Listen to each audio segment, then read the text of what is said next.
So he had to say, Father, this is what I'm seeing about your people. And what I see about your people got me trouble. But vision boards by itself does not have his picture in it. Does not have his will in it. Yeah, it has vacation. We want to save money. Those things are good. Matter of fact, very good. Yes, we want to be in good health. Even as prosper, even as our soul prosper. Yes, we want all these things.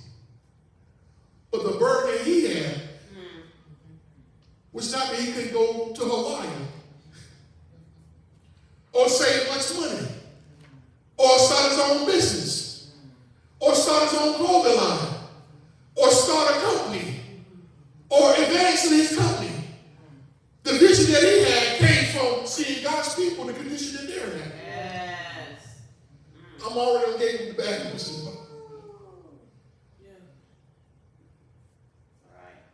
So when God talked with him, had an encounter with him, even when he didn't feel it, it inspired him. It woke him up in him. The true wokeness. Right. True wokeness. I'm going to use that, Pastor. The true wokeness is to see the way things he sees. Because he said ain't nothing new in the sun. True wokeness is not that you put homosexuals in all these movies. That's not wokeness. That's already been done. That's true, Pastor. It's already been done. Been there, done that. The true wokeness is show how you can have male and female in your movies and still not portray all that crazy stuff. That's true wokeness. Huh? Why? Why we need a vision board? Because it gives us hope. It inspires us. It gives us creativity that we will focus and aim our dominion and dominate in that area. That's why I say start small and watch it grow. Watch it grow to something big. Watch it snowball effect. You can't say the 10 all at one time here. And stop playing the lottery. That's $1 or $2 you can be putting in your pocket. You come more poor when you play the lottery. Play tithes. How about that? All right. Pay tithes and offering. He said, well, that don't add up. I know it never adds up, do it? It never adds up. If I have a whole 100% and I give a 10 plus offering, say plus offering. Plus offering. Lord, I need this whole 100. He said, man, you need 80 or you need 90. Because if you keep the whole 100, you 100% broke. But if you trust and put your confidence in me and you give me what I want, a tithe plus an offering. He said, man, in the rest of the percentage, I bless it. I give you witty invention. I come and touch your head and use people to come help you with your vision board. I'll make sure that your vision board get in certain people's eyes. And they'll see your vision board. They'll run with it. He said for you to run with it. He said when other people see it, they'll run with it. When the Majesties or the Magi's saw God's vision board, they came from the east to bring gifts to the baby Jesus. He said, I will send Magi's from different parts of this world, this country, that will see the vision board and sow into it. I'll send the right people across your path. They might not give you the money, but they will give you wealth of wisdom. Right. Say, do this, do that. Don't do this, don't do that.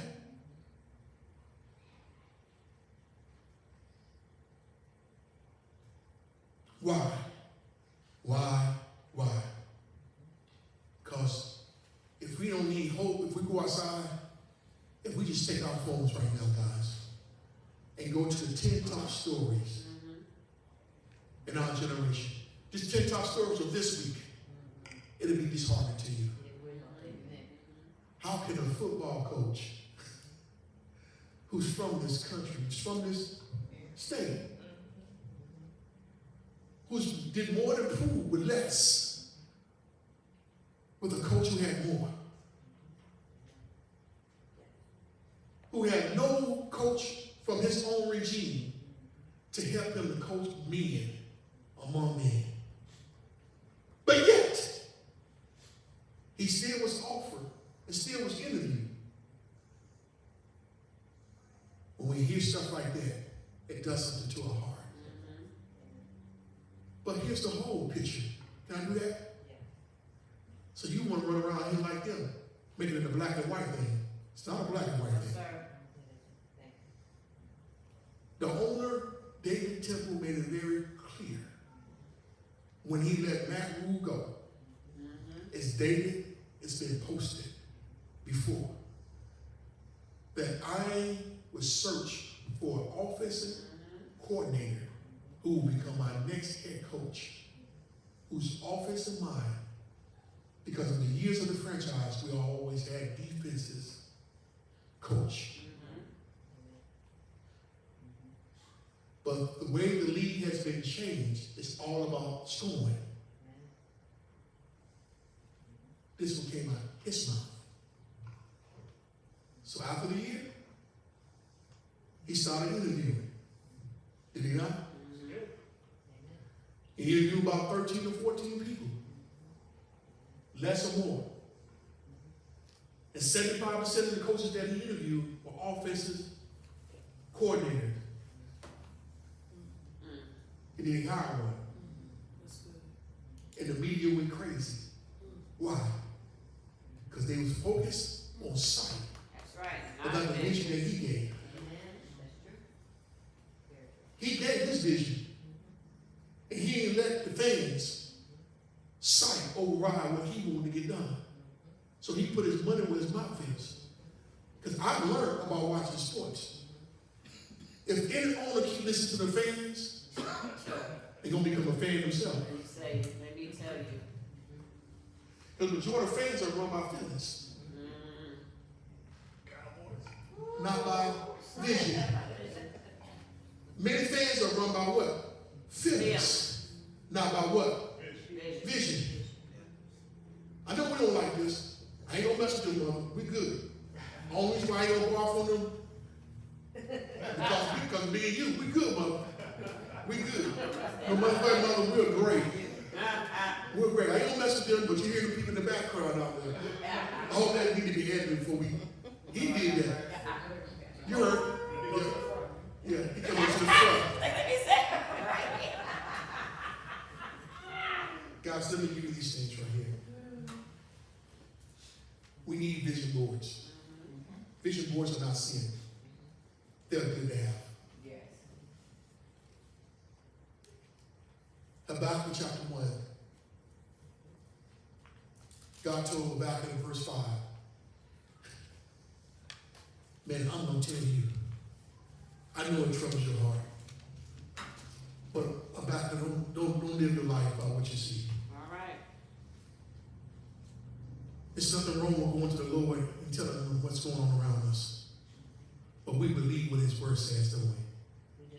His word gives us vision of what he wants to do. Yes. And when we hear his vision, it gives us words of faith. It gives us words of confidence. That's why it's important that when we see what we see, we go back to God's word. Because his word says there's nothing new under the sun. Yeah. And we have taught and been trained that the final authority to everything we see and unseen can be found in God's word. Yeah. And his word holds the final authority to all and gives the answer to all. Yes. But like the vision board, like the 5 steps, would you go spend time? Would you have an encounter with him when something's burdening you from what you see? Would you go spend time in his word and say, Father, this is what I'm feeling in my flesh. This is what I see. I don't like this. And he said, no problem. Go to my word. Because I want to change your imagination. I want to inspire you. I want to give you perception. I want to give you foresight. And I want to give you insight. We've been trained how to have understanding, how to stand under. But when we go to him, he'll give us foresight, things that will happen in the future, and he'll give you insight, the details how he want to carry it out, or for the inspiration that is going to happen when you play the game. But you need these 5 components. You need these 5. You need some raw materials, what you see. You need some raw materials. You need to clarify. Do I want to win? Or do I want to win according to his vision? Find objects. Find things that you can get towards what you're trying to accomplish. Put them before your eyes. It's all about seeing things to help us that when we don't see it, the way it should be solved, it's because we got vision from him. Make your material, put them in the right arrangements. Quit going for the hard stuff at first. If you don't get the hard stuff, guess what? It's going to rob you with your momentum. It's going to kill your confidence. It's going to kill your hope. I'm going to go big. They always talk about Hank Aaron and all the home runs he hit. But he had more strikes than he had home runs. All right. But you'll never hear about those numbers. No, sir. Preparation.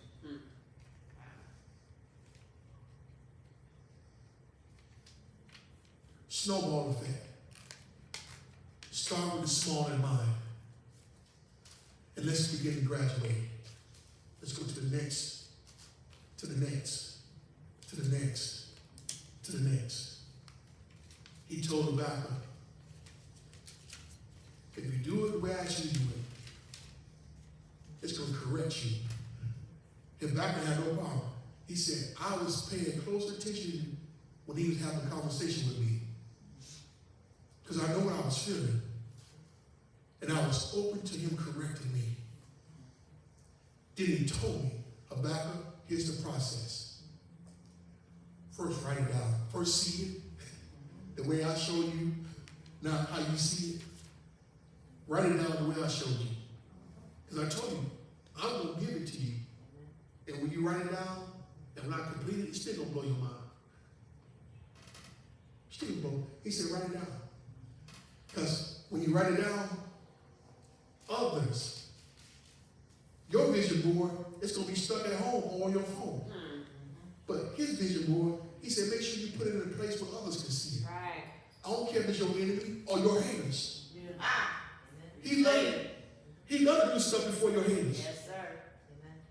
Sister Janice, let's stand and we'll close with this. You know how he does? You want to do it in front of your haters? Let me give you a Bible verse. Psalms 23. One of our favorite songs we love to read on. Yes, the present.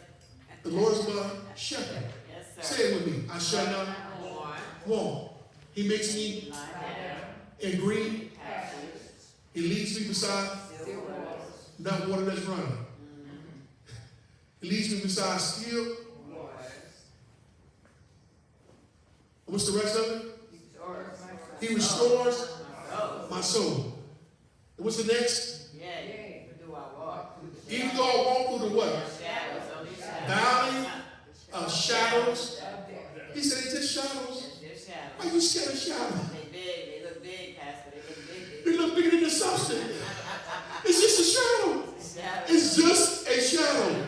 It's not the real thing. It's just the though I walk through the valley of shadow of what? He said, I already dealt with that. We dealt with that the first beginning of the service. Jesus dealt with death. He dealt with the shadow and the substance. And he said, you win. So don't worry about the shadow or the death. He leads us through the valley of the shadow of death.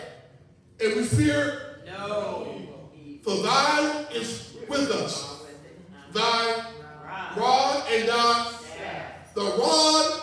Okay, Pastor Aaron, right? The rod is protecting the animal in the head from being a knucklehead. Right. The staff has a hook to get him out of stuff. That's it, Pastor. I will correct you if you let me correct you in your head. So you won't keep running away from me. All right, Pastor. And I will use the hook to get you out of stuff. That's it. Thy rod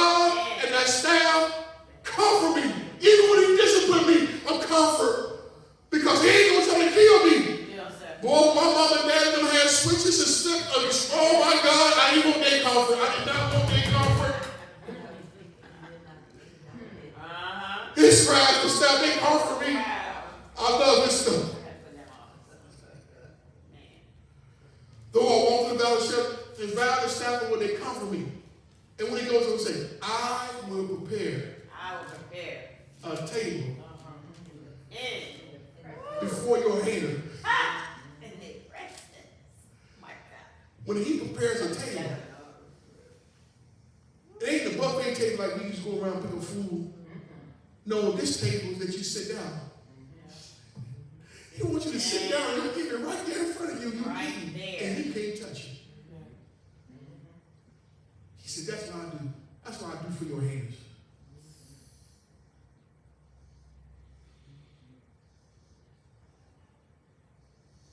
So even if your haters see the vision, it still don't matter.